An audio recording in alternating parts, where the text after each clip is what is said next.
Hey everybody, and welcome back to Eric's Creative. Today we are going to be making sawhorses with these pre-made brackets from Home Depot. Super simple, but not only are we going to make them, we're going to talk about how good they really are and what the benefit of these over making your own sawhorses are in the future. So first off, to do this, you're going to want to get the brackets that come in a pair from Home Depot. They're, I think, $7 a set, which makes one sawhorse. Don't get confused. It's a set, but it's one sawhorse.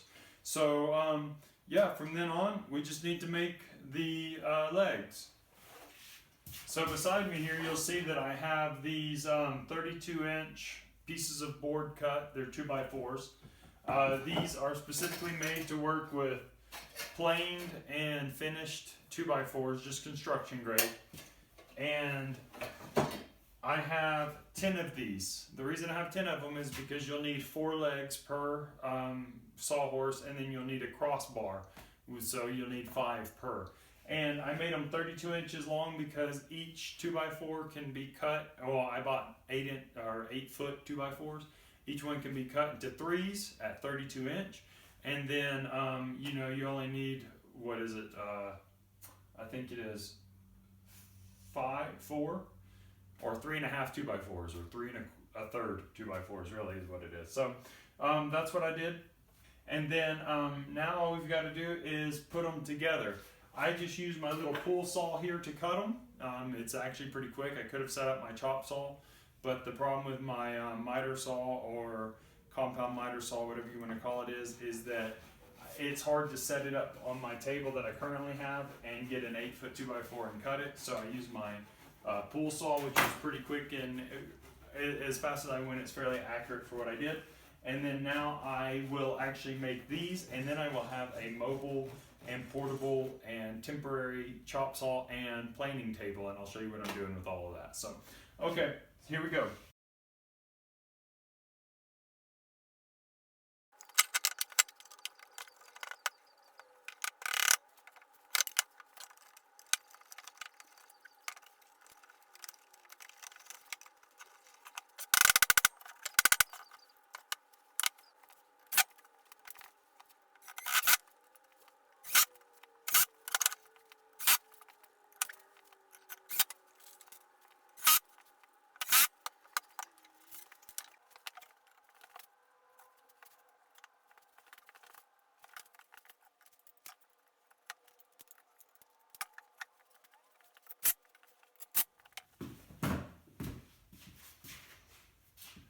So at that point, you're really done with it. I just put one screw on each side. That way, if I want, it'll close. But if you want it to be even more stable, then all you have to do is add a screw on the back side of the bracket as well. That way the bracket stays open all the time. And then you could just take the screw out, and then that way you'll have a fixed table there, and it won't move. I mean, they have a little bit of lateral play when you don't have screws on both sides, so screwing both sides is a better idea, and that's what I'll do, and I'll just take the screws out when I don't want them.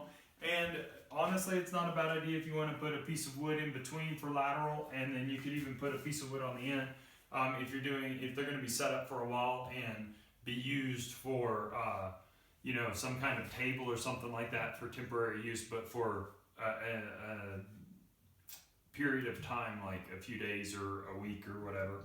And that's what I'll do with them. And then you can take those cross braces off, and then they close up. You don't have to take these cross braces off if you don't want, and then they'll still close, but you can take the end cross braces off. So is it worth buying these brackets here?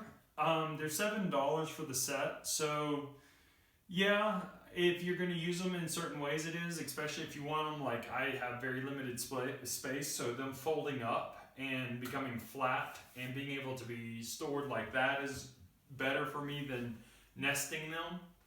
And so it just depends on your use. Can you make sawhorses for cheaper? Yes, you can.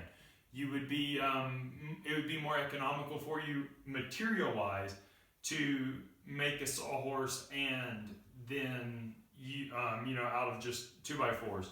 But there is always time as well, and I've got a lot going on at the moment. So for me, the collapsible feature of these and the feature of it being less time for me is actually more economic at the moment. But that being said, there are more cost effective ways to make these if you're just looking at pure cost of materials. So I think the difference is it cost me $14 for both sets of brackets for 2 sawhorses, and it cost me $9 for wood. Whereas, so you're talking about, now you're talking, I don't know, 14 plus 9, $23, I think.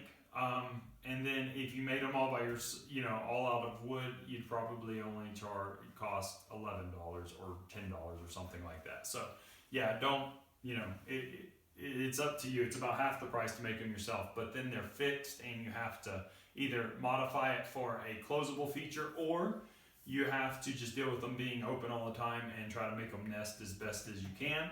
And don't forget that along with the cost of the 2x4s and the brackets, if you choose to use this method, then you're going to need the screws. And that's going to be the case whether or not you're doing them with the brackets or not. You're going to have to count the cost of the screws in there, which are around, it's going to be close to $5, because if you buy small packs of screws, they charge more for them. And if you buy a big box, it's going to be around $5 or $6, and you're not going to use all the screws. So that's up to you. But I hope this kind of gives you an idea. I'll show you guys how they work here in a little bit. Of course, the better you make your cuts, the more clean you make them. And if you angle, if you put tapers on the legs, or at the bottom you cut an angle on the foot, it'll sit flatter. I'm not really that worried about it, because this is actually going to be mainly a table more than anything when I use them. So the cross members between the 2 sawhorses will keep it stable, and I'm not cutting the tapers on the angles on the feet. So it's just up to you. And I hope that it was beneficial that I made this video for you guys. I hope it kind of gives you a perception of the different costs in making sawhorses and that kind of stuff. And I hope that you guys give me a thumbs up. Don't forget to subscribe to the channel, and also don't forget to come back and check out my other videos. Thanks, guys.